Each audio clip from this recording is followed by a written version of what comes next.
Tal como habíamos adelantado, recibimos digitalmente en RPP al abogado especialista en temas penales, Roberto Pereira, para que nos explique en qué consiste este amicus curiae que la Coordinadora Nacional de Derechos Humanos ha presentado ante la Corte en relación con la denuncia por difamación agravada que el señor Alberto Gómez de la Torre, no sé si en representación del sodalicio o al margen de él, ha presentado contra el periodista Daniel Llovera por un documental en el que se hablaba sobre tráfico de tierras que estaría vinculado con esta asociación católica. Señor Pereira, buenas noches. Muy buenas noches, Fernando. A tus órdenes. Efectivamente, se trata de un amicus curiae que me encargó la Coordinadora Nacional de Derechos Humanos. El amicus curiae es un documento que se plantea al juez desde la experiencia profesional y académica para darle una serie de criterios que le ayuden a tomar una mejor decisión en un caso de interés público, ¿no? Y el interés público de este caso es que la denuncia pretende criminalizar un reportaje que se limita a publicar los testimonios de 4 personas que intervienen en unos hechos, en unas controversias vinculadas a toma de terrenos y a comercio de terrenos ilícitos, que dan un testimonio e incriminan a una serie de personajes vinculados al sodalicio de vida cristiana, ¿no? Lo que el reportaje hace es reproducir esos testimonios sin alterarlos, ¿no? Sin imputar directamente nada. Por lo tanto, es un reportaje que se acoge a la teoría de la doctrina del reporte fiel, que está amparado por la libertad de expresión reconocida en la Constitución y en la Convención Americana. ¿Dónde se difundió este reportaje? Tengo entendido que se trata de supuesto tráfico de terrenos en la provincia piurana de Castilla, ¿no? Efectivamente. Este es un reportaje que está disponible en YouTube, pero que lo ha difundido la cadena Al Jazeera, en realidad, que es la que editó el reportaje y la que se encargó de su difusión, ¿no?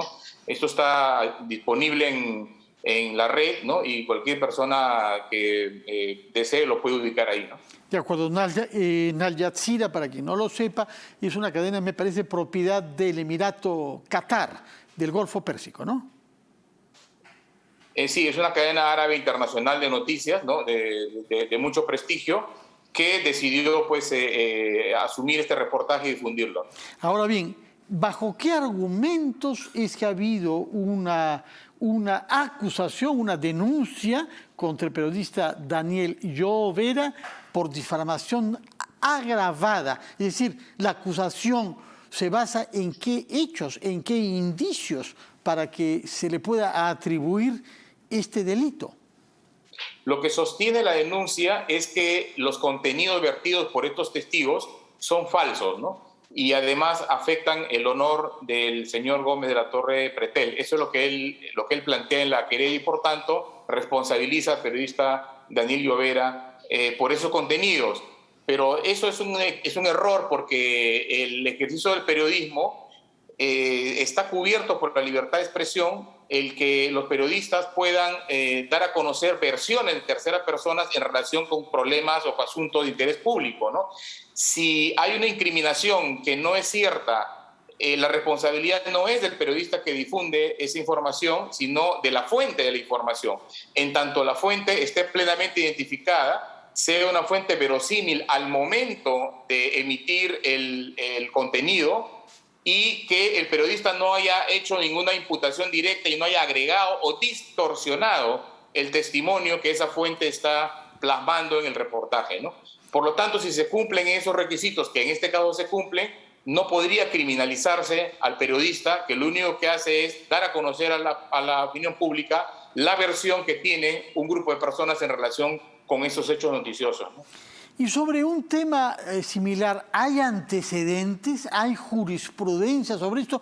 Porque han habido otras denuncias que también han tenido que ver con hechos tenidos lugar en Piura, me parece, pero no solo. ¿Y cuál es el resultado judicial?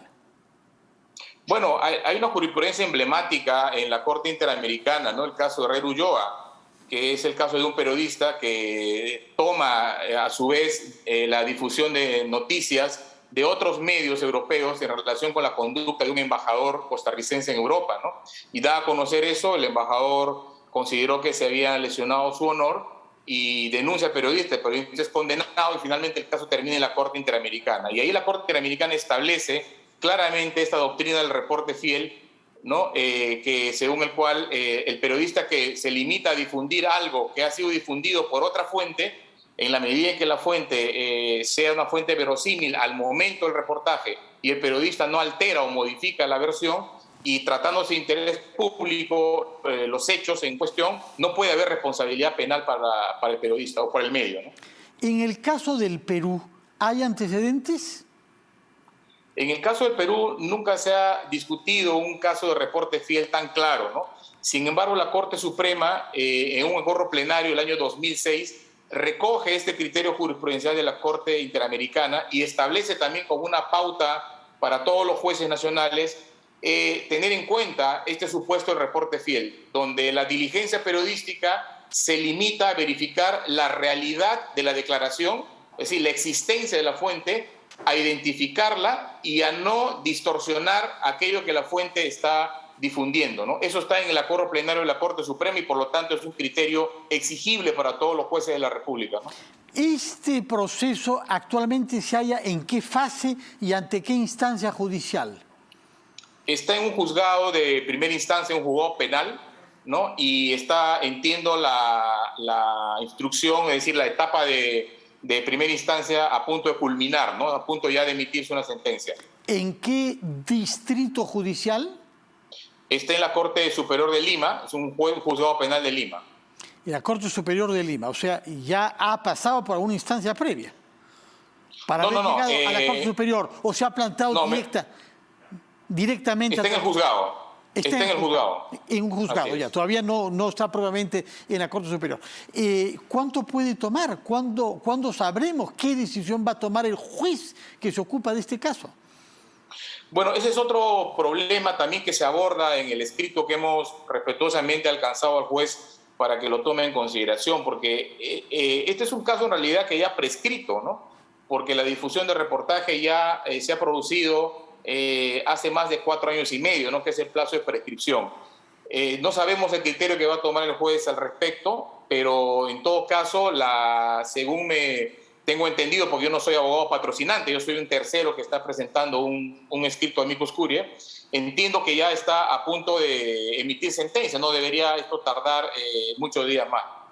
¿Es el único caso comparable que tiene curso judicial en nuestro país en este momento? Porque el problema es que se habla mucho sobre las amenazas a la libertad de prensa en los últimos tiempos, pero más bien por el lado, en buena cuenta, de las declaraciones del personaje del gobierno o del Partido Perú Libre. Pero en este caso estamos en las antípodas de esa constelación, ¿no?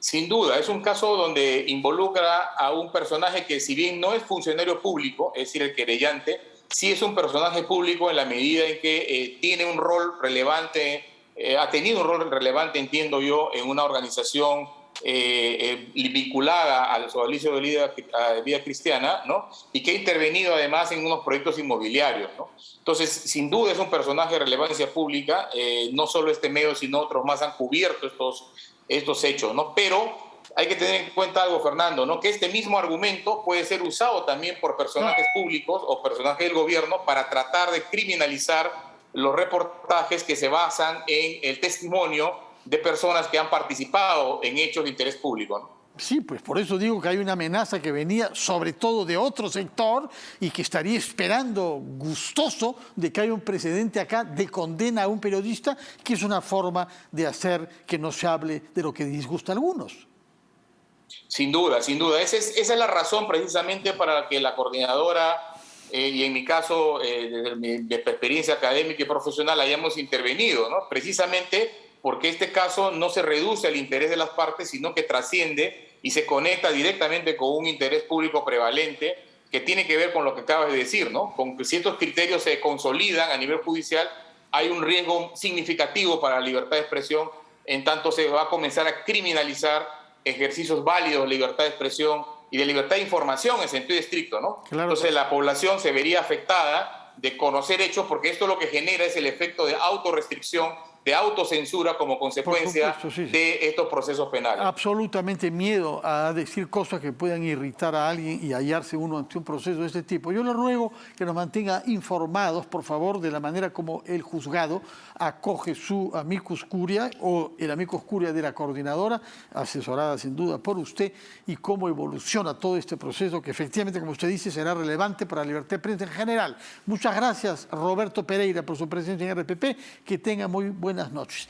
Antes de separarnos, quiero reiterar que la presencia de esta alcancía en nuestra mesa de trabajo expresa nuestra solidaridad con la Federación Peruana de Cáncer, que ha iniciado ayer una campaña para recaudar fondos que apoyen a las familias con menos recursos que tienen algunos de sus miembros sometidos a esta enfermedad como el cáncer, que demanda muchos ajetreos y muchas complicaciones a quienes tienen algún miembro de la familia bajo terapia u hospitalizado, de manera que la generosidad y la solidaridad de todos es bienvenida, y para eso se puede recurrir a los bancos y también a la página digital de la Federación Peruana de Cáncer, FPC.